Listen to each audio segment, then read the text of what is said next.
Olá, bem-vindo novamente ao canal YouTube do Geração 68, Sempre na Luta. Hoje aqui com a gente estamos com Fernanda Curti, feminista, antirracista, ativista pelos direitos humanos e pelos direitos da comunidade LGBTQIA+. Ex-vereadora de Guarulhos e secretária estadual das Mulheres do PT de São Paulo.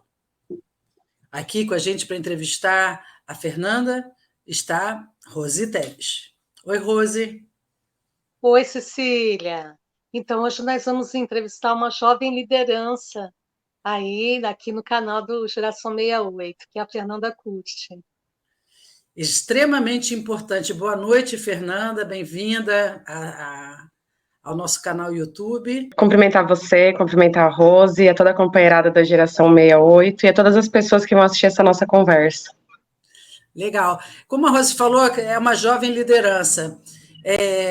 Isso é bem legal, a gente poder falar das pautas atuais, atualíssimas, né? Aqui no nosso canal. Então, Fernanda, conta um pouquinho sobre você, como você começou o seu ativismo político. Bom, Cecília, mais uma vez, obrigada por esse convite, é uma honra estar aqui com vocês. Bom, eu comecei a minha atuação na política no movimento estudantil secundarista, né? Ainda no ensino médio, me envolvi com o Grêmio Estudantil, passamos a discutir, então, ali quais eram os problemas da educação na escola em que eu estudei. Eu sou filha da escola pública, né?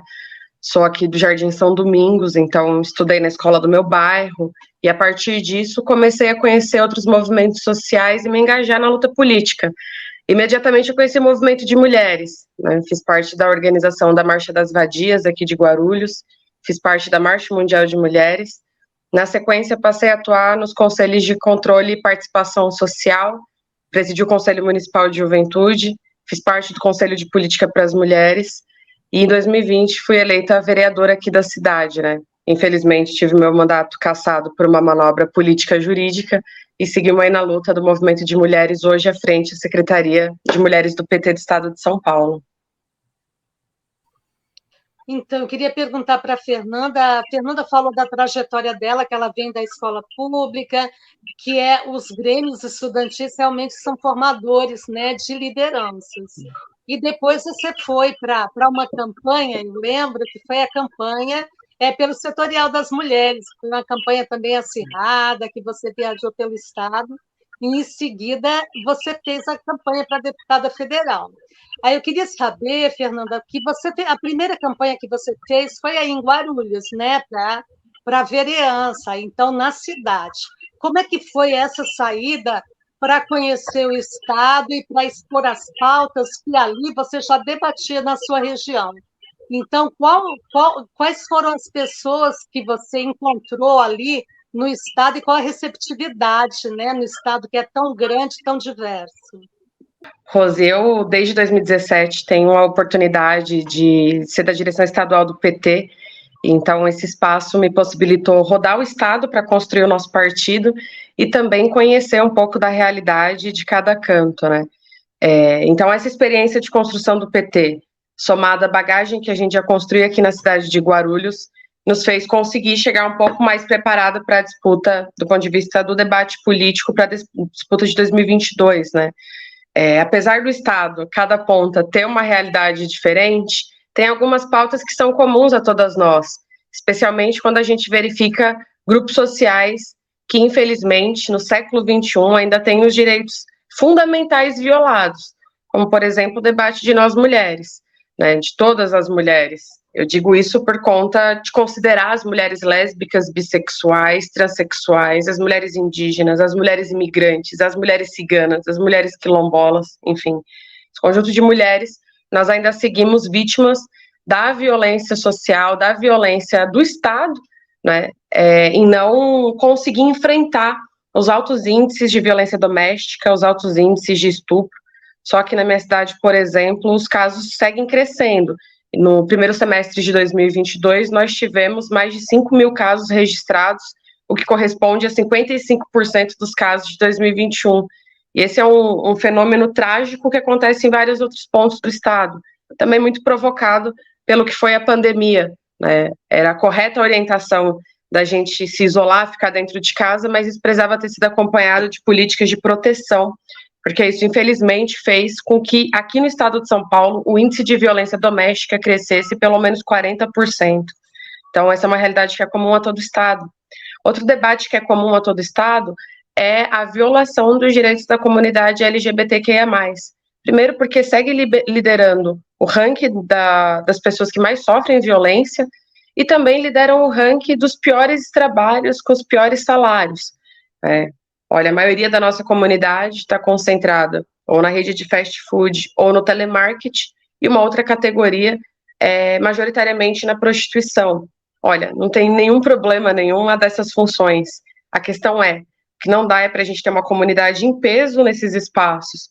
Isso é reflexo da ausência de oportunidade, da ausência de política pública voltada para a nossa comunidade. Outro debate que é sensível a todas nós, principalmente nós, pessoas negras, é a violência do Estado via polícia militar em relação à juventude negra do estado de São Paulo. Aqui nós temos a vergonhosa marca de ter a polícia que mais mata e que mais morre. Ou seja, nós estamos inseridas numa lógica de segurança pública que promove uma guerra em que todos os anos ninguém sai vitorioso. E isso desde o interior, no litoral, aqui na região metropolitana, na capital, a polícia militar age da mesma forma. Então, essas são algumas demandas que a gente verificou que era compatível tanto a nível de Guarulhos quanto a nível de estado, e foi um pouco do que guiou a construção da nossa campanha em 2022. Eu sou daquelas que acreditam que não vai ter democracia de verdade no Brasil se a gente não conseguir construir a garantia de direitos fundamentais para esses setores, para esses segmentos que hoje, em que pese a Constituição diga que somos todos iguais, na verdade é uma forma de mascarar, né, toda a nossa diversidade e principalmente ignorar as nossas necessidades específicas e como que a gente interage com essa sociedade de classe, né? Evidentemente, todas essas comunidades que eu faço parte, que eu falei aqui para vocês, compõem a camada de superexploração quando a gente verifica na pirâmide econômica, né? Quem está ali na base, recebendo os piores salários, trabalhando muito e recebendo pouco, e depois da reforma trabalhista também com as piores condições, sem direitos garantidos, enfim. Então é um pouco do que guia o nosso debate. Só que não só no período eleitoral. Guiou em 2020, guiou em 2022 e segue guiando o debate de 2023, enfim, até que a gente consiga construir igualdade de fato, né? Você tocou em três coisas que bem específicas, né, para essa questão dos problemas de política pública para as mulheres pretas e para as mulheres LGBTQIA+. Né? A gente sabe que nos últimos anos a gente teve um retrocesso muito grande, não só no processo de políticas sociais para essas comunidades especificamente, mas também uma mudança social no comportamento social das pessoas em relação a essas comunidades especificamente. O que você sentiu antes das dificuldades, né, como mulher preta, LGBT, né, como é que você sentiu as dificuldades antes dessa luta, né, e qual é a sua esperança para frente agora? Que tipos de políticas você espera nesse momento? Olha, as dificuldades que a gente enfrenta, elas são seculares, né? Elas fazem tempo que estruturam a nossa sociedade de modo a retirar direitos e violentar gerações, né? Então, a gente acaba fazendo parte desse contexto. Que eu acho que, principalmente, depois do golpe de 2016, porque no período de governo Lula e Dilma, a gente conseguiu dar alguns passos para reparar essa profunda desigualdade social, mas também econômica, que a gente tem há tanto tempo sendo estruturada no nosso país. Aliás, é um país que tem as suas bases construídas na escravização de pessoas, né? Então, é evidente que a gente precisa enfrentar todas as heranças que esse período deixou na nossa sociedade. E, na minha avaliação, no período dos primeiros governos Lula e no governo Dilma, a gente passou a enfrentar. principal exemplo que eu dou é a emenda constitucional da empregada doméstica. Essa foi uma legislação importante para garantir um conjunto de direitos para as mulheres que sempre deixaram suas famílias e seus filhos para cuidar da família das pessoas brancas e que não tinham registro em carteira, não tinham 13º, não tinham férias, ou seja, às vezes não recebiam o salário mínimo, né? Então essa foi uma marca importante que nós construímos. Outra marca importante que agora conseguimos retomar, a questão do Bolsa Família, que muitas pessoas reconhecem, é um programa fundamental de transferência de renda e de eliminação da fome e da pobreza, mas é especialmente um programa, na minha avaliação, feminista, porque dá titularidade dessa renda para as mulheres, e que isso interfere também diretamente na vida das mulheres negras, considerando que são as que ostentam os piores salários e os piores cargos também, quando a gente observa nessa diversidade do que é ser mulher, né? E aí, dois exemplos de um período que a gente vinha conquistando direitos importantes, seja do ponto de vista da política pública ou da legislação, mas com o golpe de 2016 a gente percebe um retrocesso, né, de desmonte do Ministério da Mulher, por exemplo, que tinha responsabilidade de articular políticas como essas, desmonte no corte do orçamento, ou seja, o orçamento destinado a políticas de promoção de igualdade de gênero no Brasil caiu drasticamente. Se você comparar o dado de 2019 para 2022, ele foi reduzido em pelo menos 3 vezes, assim. E agora a gente finalmente conseguiu recuperar a democracia no Brasil, recuperar um governo que se importa com a vida das pessoas e que essas comunidades, principalmente as mulheres, tiveram um papel fundamental para a retomada da democracia, para a eleição do presidente Lula, isso porque fomos as principais vítimas dos governos anteriores, e agora o governo já dá sinais importantes de pautas que tocam a vida de nós mulheres, né? Eu falei para vocês, a retomada do Bolsa Família é algo que impacta diretamente a vida das mulheres brasileiras, Minha Casa Minha Vida impacta diretamente a vida das mulheres brasileiras, só que o governo tomou algumas medidas que foram essenciais, como, por exemplo, a revogação da portaria, que obrigava os médicos a informarem a polícia militar os casos de aborto legal que ocorriam nos hospitais.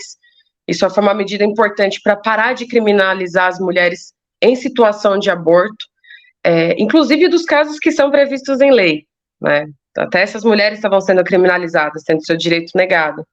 Nós também tivemos agora, recentemente, a aprovação do funcionamento 24 horas das delegacias da mulher, onde não houver delegacia da mulher, mas tem uma área especializada na delegacia comum.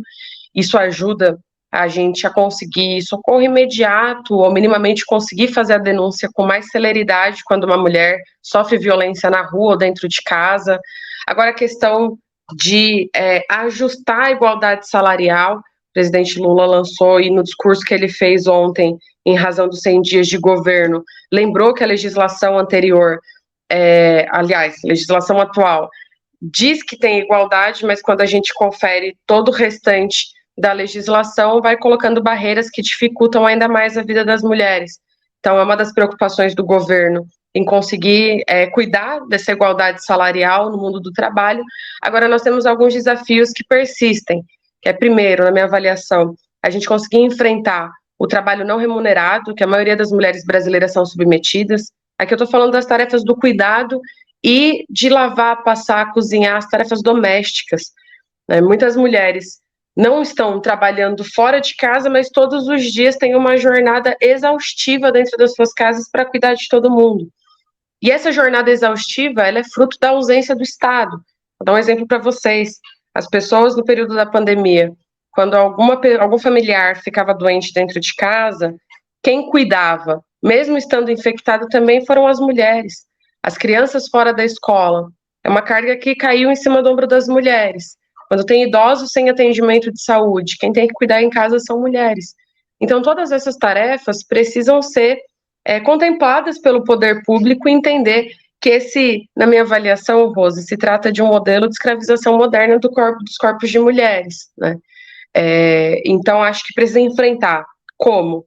Né? Acho que retomando a política dos restaurantes populares, acho que ampliando as vagas em creches, para que essas crianças tenham, primeiro, o seu direito garantido de alfabetização, de socialização, do processo educacional, mas também para que essa mãe consiga administrar e cuidar de outras áreas da sua vida, né? Esses são alguns exemplos. Outra questão que eu acho essencial a gente avançar é na expansão da Casa da Mulher Brasileira, né, desses espaços que articulam diversos setores para poder acolher as mulheres que passam por esse tipo de situação e encaminhar, né? Acho que mais do que só tirar do ciclo de violência, é necessário que o poder público ajude a dar perspectiva para essas mulheres, principalmente no que diz respeito à realocação no mercado de trabalho, né? Um grande número das mulheres brasileiras, às vezes, não saem da situação de violência justamente por conta da dependência financeira. Então, a gente conseguir, daqui para frente, gerar empregos, mas conseguir, dentro dessa perspectiva, enxergar as mulheres vítimas de violência, eu acho que é um desafio e é o que eu considero essencial para a gente, nesse novo momento do Brasil, né? E para finalizar, acho que é essencial a gente também, nesse debate intenso que nós estamos fazendo, debate e luta de defesa da democracia, é necessário que a gente também dialogue sobre o aprofundamento dessa democracia, seja com a retomada dos conselhos de participação popular, mas também debatendo mecanismos que possibilitem cada vez mais mulheres, mais pessoas negras, mais pessoas da comunidade LGBTQIA+, mais indígenas, também ocuparem os espaços de decisão e do poder político no Brasil. Olha, temos vários desafios, viu? Mas eu acho que esses são essenciais. Muitos desafios, né? E só a luta muda a vida da gente, né? E as mulheres, nesse ponto, vamos combinar aqui, nós três, que a gente está na vanguarda disso daí, né? Porque nós lutamos pela Lei Maria da Penha, né? Lutamos pelo Ele Não, e outras tantas lutas, né? Que a gente está à frente, né? Para a mudança, porque não é uma mudança para as mulheres, é uma mudança para a população do país, né? Como um todo, né? Mas só para entrar nisso, Rose. Então, Fernanda, uma coisa que eu queria que nós discutíssemos um pouco, porque hoje nós temos um Ministério do Lula, assim, que tem, né, um Ministério de Igualdade Racial, já com um pacotaço aí, muito bacana. Nós temos também a Cida Gonçalves, que é, né, uma referência na luta feminista, mas aqui no estado de São Paulo nós continuamos com a política regressiva, com uma secretária que coloca, né, a religião ali antifeminista, né? Então, eu às vezes vejo seus vídeos na rede que você combate muito o machismo, né, a partir da cultura popular, porque não é só o Estado que oprime, né? A própria cultura machista oprime a mulher e muitas meninas já desde cedo entram em relacionamentos abusivos, né? Porque elas acham natural, porque já vê a mãe ali que já sofre aquela opressão do pai, ou de nem o pai, que o pai já foi, né? Aquele pai ali, o padrasto da ocasião, que é uma situação muito difícil nas periferias, né? Então, eu sei que você é jovem, gosta de música, gosta de funk, como é que você faz esse embate com essa cultura machista, né, que é veiculada não só do Estado, mas também através da cultura? Ô, Rose, antes sobre o pacote que foi apresentado pela ministra Aniele, ministra de Igualdade Racial, eu não posso deixar de mencionar a importância da regularização dos quilombos que foi anunciado, sabe? Acho que existem quilombos aqui no estado de São Paulo e todo o Brasil que tem mais de 200 anos de existência e ainda hoje brigam para ter a titulação da terra, brigam para ter o direito, né, de continuar com segurança, vivendo e produzindo nas suas terras. Então, a regularização desses quilombos, eu acho que é um passo muito grande que o governo federal está dando, viu? E sobre a questão da cultura popular, das músicas, olha, Rose, eu sou nascida e criada na periferia de Guarulhos, então eu nasci ouvindo essas músicas, só que é o seguinte, eu acho que é possível a gente dançar com as duas mãos no joelho. Você não precisa ter uma no joelho e uma na consciência, né? Acho que todas as músicas que, de alguma forma, descrevem crimes de estupro, músicas que descrevem violência, perseguição, violência física, enfim. Eu acho que tudo isso precisa ser banido da nossa sociedade, porque a gente acaba entrando no mood de naturalizando a barbaridade. Como que você pode ouvir uma música que descreve um estupro e você está dançando achando isso legal? Eu não acho isso razoável, sabe? Considerando que só em 2022, a cada 2 minutos, uma mulher foi estuprada no Brasil, esse tipo de coisa não pode passar desapercebido por nós, né? É como você falou, assim, acho que para a gente conseguir mudar efetivamente essa realidade, nós precisamos de um conjunto de ações, tanto do ponto de vista da política pública, da legislação, mas também de uma mudança cultural, de comportamento da sociedade, né? Então, enquanto a gente não passar a se indignar, de olhar para esses dados de índice de estupro, índice de violência, e enxergar que tudo isso é construído em absolutamente todos os espaços de convivência que nós circulamos, se a gente não passar a refletir sobre esses espaços e a forma como a gente se relaciona, às vezes só a lei é insuficiente. Precisa ser a combinação de tudo isso. Por isso que um pouco da produção do nosso conteúdo nas redes sociais busca também chamar atenção para essas coisas que, na maioria das vezes, passam desapercebido. Ou, eu não sei se é desapercebido ou se já está naturalizado. Porque, olha, ninguém se choca. Tanto de mulher sendo violentada, tanto de pessoas LGBT sendo violentadas. Ninguém se choca. Então, eu acho que chamar atenção para isso ajuda a estabelecer novas discussões e tentar construir novas possibilidades de interação social e de relacionamento que não tenha violência como base, né? Acho que é um pouco isso. Fernanda, eu queria fazer só uma questão assim, como que você está vendo o engajamento dos jovens na política hoje em dia?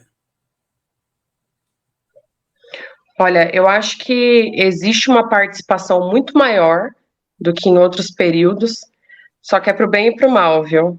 Existe uma parcela muito grande de jovens alinhados a ideais mais progressistas, mais alinhados à esquerda, que buscam justiça social, que buscam o fim do racismo, o fim do patriarcado, que defendem os direitos da comunidade LGBTQIA+, ao mesmo tempo que, muito provocado pela organização da comunidade neopentecostal, também conseguiu levar uma parcela de jovens ali que acabam reproduzindo um discurso reacionário que, na maioria dos casos, prendem até eles, né? Acho que só ainda não perceberam isso.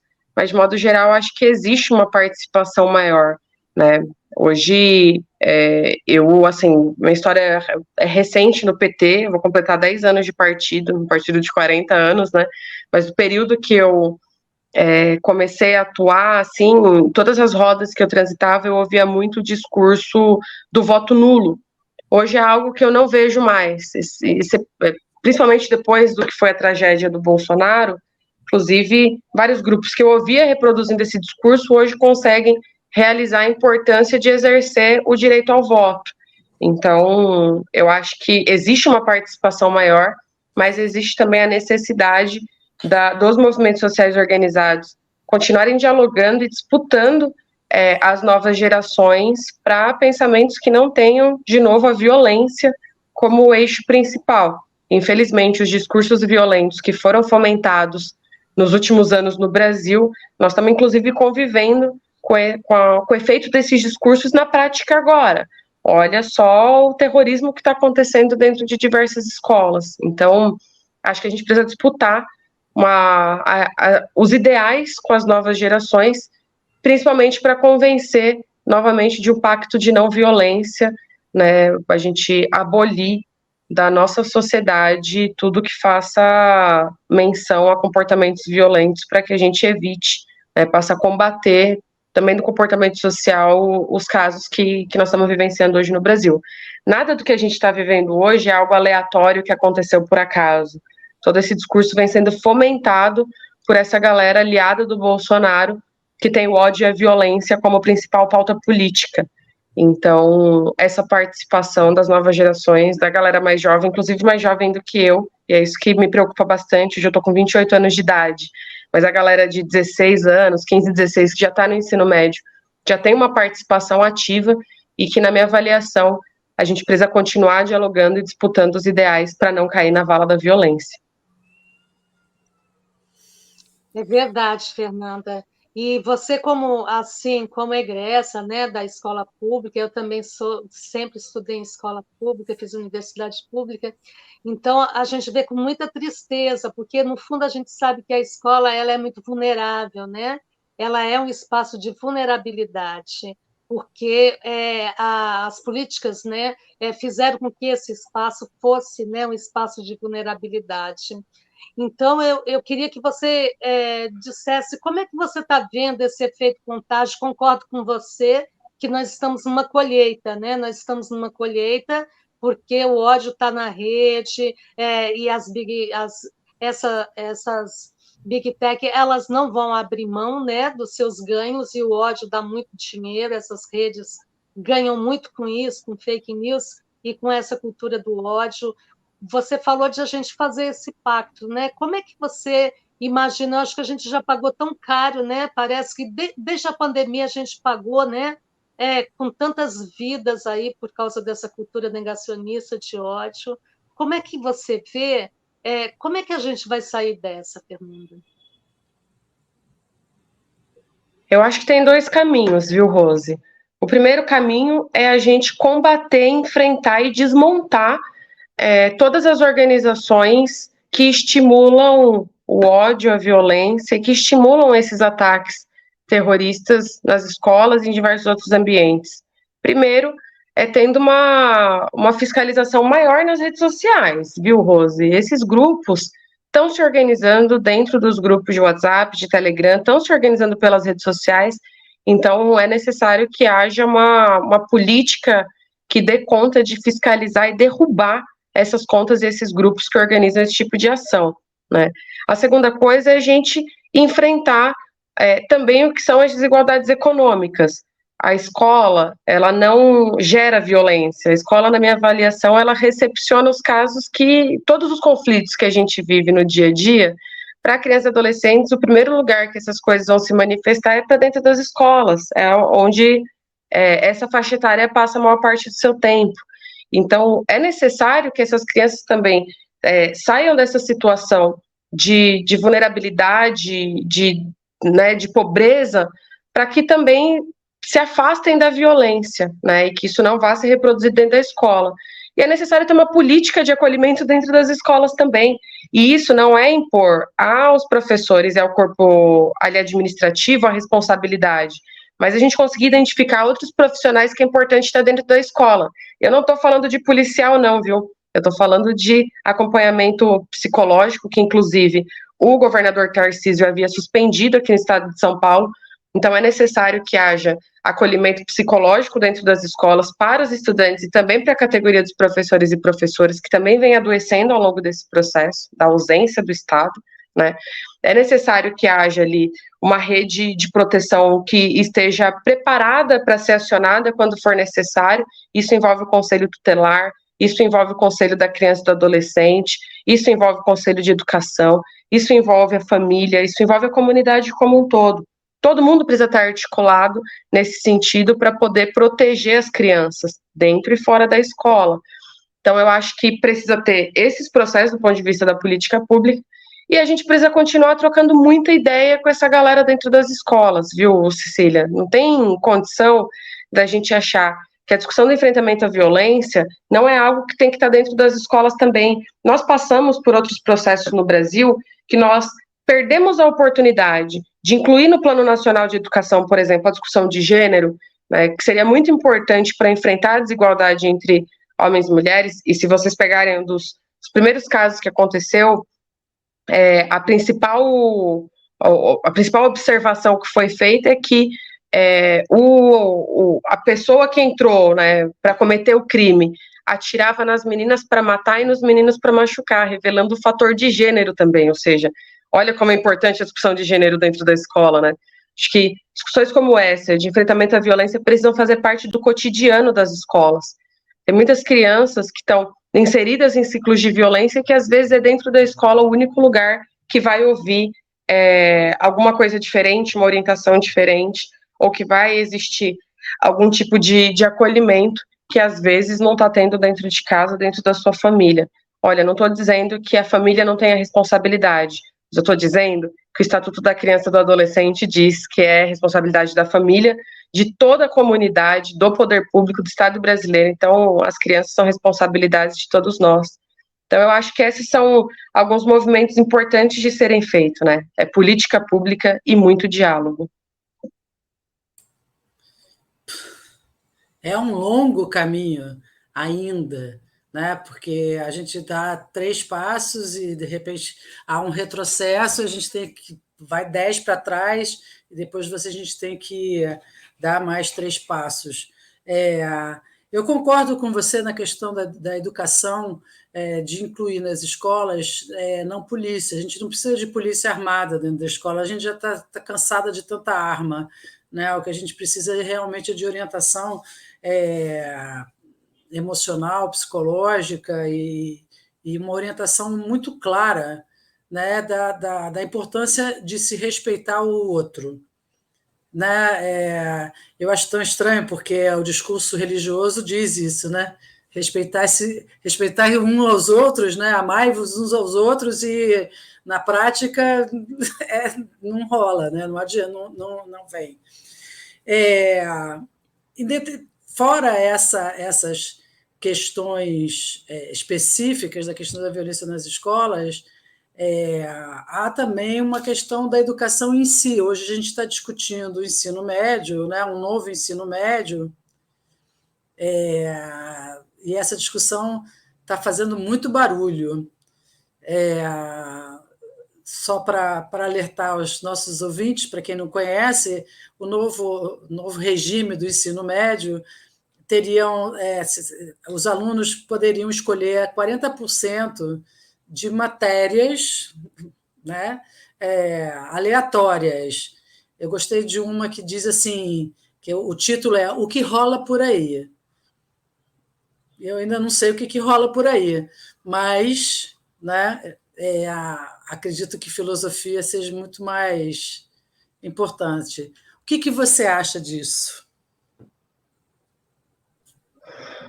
Cecília, que bom que você trouxe essa discussão na roda, porque, olha, não tem meio termo. Precisa revogar o novo ensino médio, sabe? Não tem negociação com isso. Porque é o seguinte, essas matérias que eles chamam de eletivas, na verdade, esvazia todo o processo de preparação do estudante da rede pública para a disputa do vestibular. Ou seja, aquilo que os vestibulares, tanto das universidades privadas quanto das universidades públicas, vão exigir, ele, sabe, não vai ter na grade. Né? Então, eu acho que esse ensino médio, primeiro, cria uma lacuna ainda maior entre estudantes de escola pública e estudantes de escolas privadas, porque a galera da escola privada continua sendo preparada para entrar nas universidades de excelência, e na escola pública o que eles estão fazendo é deixando solto sem ter a preparação real, como você falou. Você vai deixar de ter curso de sociologia, de filosofia, para ter curso de o que rola por aí? O que rola por aí não aparece no vestibular de nenhuma universidade de excelência, percebe? Então, isso do ponto de vista da desigualdade ao acesso de excelência do ensino superior tem um impacto muito grande em relação à formação dos professores e professoras. Eu fico me perguntando, Cecília, qual é a formação que uma pessoa da área da educação precisa ter para ministrar uma aula do que rola por aí? Sabe, assim, está esvaziando também qual que é o papel e a formação de uma categoria que merece respeito e, mais do que isso, merece salários mais justos, né? E mais do que isso, tem uma galera que está ampliando o tempo. Aqui nas escolas de Guarulhos já está acontecendo bastante, mas o governo do estado quer transformar tudo em período integral, só que está só ampliando o tempo dos alunos dentro da escola, mas não está dando condição, né, de que seja executado tarefas e processos de educação que realmente vão interferir de forma positiva na vida desse estudante. E também não está dando condição para os professores e professoras. Então, eu acho que duas coisas que são urgentes para a gente. A nível nacional, revogar o novo ensino médio, que é sem negociação para isso. Como eu falei, isso cria uma lacuna gigante, amplia a desigualdade de formação de excelência no Brasil. E aqui no estado de São Paulo, nós precisamos acabar com esse negócio, rediscutir esse modelo das escolas de período integral, porque no papel pode ser bonito, mas na prática tem escolas que não têm, às vezes, acesso à água potável. Então, tem um conjunto de coisas aí que a gente precisa rever. E, na hora de rever essas discussões, nós precisamos ouvir são os estudantes e os professores, as professoras e a comunidade escolar. Não são os milionários do Brasil que resolverão se manifestar lá, Luciano Huck, para falar o que deve ser feito na educação, na educação em todos os níveis, e numa educação que não são os filhos do Luciano Huck que vai ter. Você acha que os filhos dele estão em qual escola pública? Então, para ele é fácil defender esse ensino médio. Para a gente, que veio da escola pública e sabe qual é o impacto que isso vai ter na vida das pessoas que moram nos nossos bairros, sabe? As pessoas que moram nas periferias. É gigante. Então, essa conversa não é com milionários. Essa conversa é com professores, estudantes e com a comunidade escolar. Eu penso que é por aí. Rose. Eu concordo totalmente com a Fernanda, tem que revogar, né? Agora, não vai ser fácil, só que os estudantes eles vão lutar muito, porque eles estão sentindo na pele, né? Esse engodo que é esse novo ensino médio, que não é uma coisa nem outra. Eles dizem que vai profissionalizar, mas não vai profissionalizar coisa nenhuma, porque não é para isso. E também eles estão perdendo carga horária, né? Vão ter só português e matemática, numa carga mais ou menos, porque chega lá no terceiro ano também vai ter essa carga roubada, e sem falar que tem a questão dos itinerários, que tem escola, a maioria das cidades do Brasil, nas pequenas cidades, só tem uma escola de ensino médio que, de forma alguma, vai poder oferecer um itinerário de linguagens e de humanas e de exatas na mesma escola. Então, na verdade, os alunos vão ser obrigados a fazer aquilo que a escola oferece, né? E vai ser tirado deles a possibilidade de prestar um vestibular, né? Muitas vezes eles vão para uma área de exatas e vão cair lá no itinerário de humanas. Então, tem que revogar. Eu acho que está tendo uma dificuldade, porque está implantado, e, olha, tem muita gente, essas instituições, essas empresas, né? Está na mão desses todos pela educação, gente que nunca frequentou a escola pública e não sabe o que é o ensino público. Mas eu acho que os alunos vão brigar muito. Eu já estou bordando aqui, eu entrego para o meu sobrinho, revoga Enem para eles usarem aqui, revoga Enem, porque precisa ter força, precisa chegar assim, mais pessoas para falar com Lula sobre isso, porque o Camilo está muito... o Camilo ele está muito com esse pessoal já desde a transição, né? Então, vamos ter dificuldade, mas vamos conseguir revogar, sim, esse ensino médio. Fernanda, muita luta, muita coisa. A educação ela é fundamental em todos os níveis, né? Para todos os níveis, a gente tem que pensar desde a creche até para as mães poderem trabalhar, né? Porque senão não acontece, até o ensino médio, até a universidade, e a universidade a gente ter a possibilidade de ser uma universidade também aberta e disponível a todos, para aqueles que querem fazer universidade, né? E aí, pensando nessa questão da educação e pensando no país, no Brasil como um todo, a importância da pesquisa, né, da tecnologia, da inovação, que sem a educação, a princípio, você não chega, né? E a gente viu, né, com a pandemia o problema do negacionismo à ciência, que nos custou 700 mil vidas, pelo menos, né? E nos custa um monte de coisas. Eu queria que você falasse um pouco para esse jovem, né, que tá em ensino. A gente está falando do ensino médio que vai te preparar para uma universidade que exige que você esteja preparado para fazer uma pesquisa, né?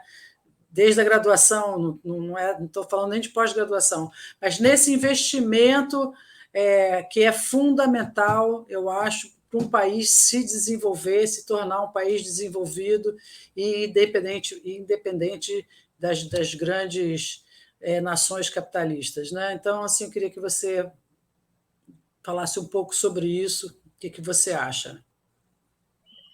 Eu acho impossível a gente acabar com todas as desigualdades sem atuar de forma contundente na economia e na educação, sabe? São dois eixos centrais, assim, para transformar essas profundas desigualdades que nós temos no nosso país. Então, eu acho que se o Camilo está tendo algum tipo de dificuldade, as ruas precisam dar o tom para ele, sabe? Precisa dizer para o governo o que é que a gente espera. Afinal de contas, é um governo que uma boa parte dos estudantes e do professorado também ajudou a eleger e que precisa olhar para todos os problemas desse ensino médio que desde 2016 a gente já vinha lutando, quando lá atrás o governo Temer anunciou que faria as primeiras mudanças. Então, assim, não existe outra possibilidade senão a organização popular e a luta para poder revogar de uma vez, né?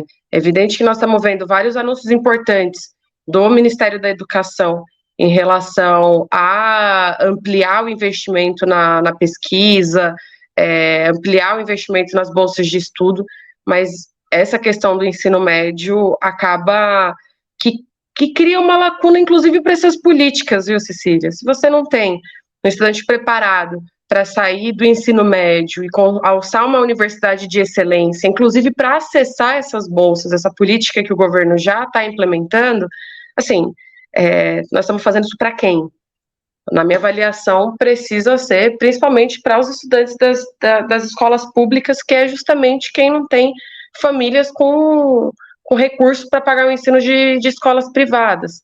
Então, acho que nós precisamos atuar firme na revogação e, como eu falei, precisa ser dialogado com as pessoas que fazem parte dessa dinâmica, né, que é a comunidade escolar, composta pelos professores, professoras, estudantes, enfim, as pessoas que estão sendo afetadas com essa política, né. Então, eu acho que se não tiver a mobilização, inclusive da galera que está na escola agora, nós tivemos, o Brasil inteiro presenciou na história recente que uma mobilização importante dos estudantes fez a gente conseguir revogar o processo de fechamento de salas do estado de São Paulo e de outros estados governados pelo PSDB, que os estudantes conseguiram, inclusive, derrubar o secretário de Educação na época, né?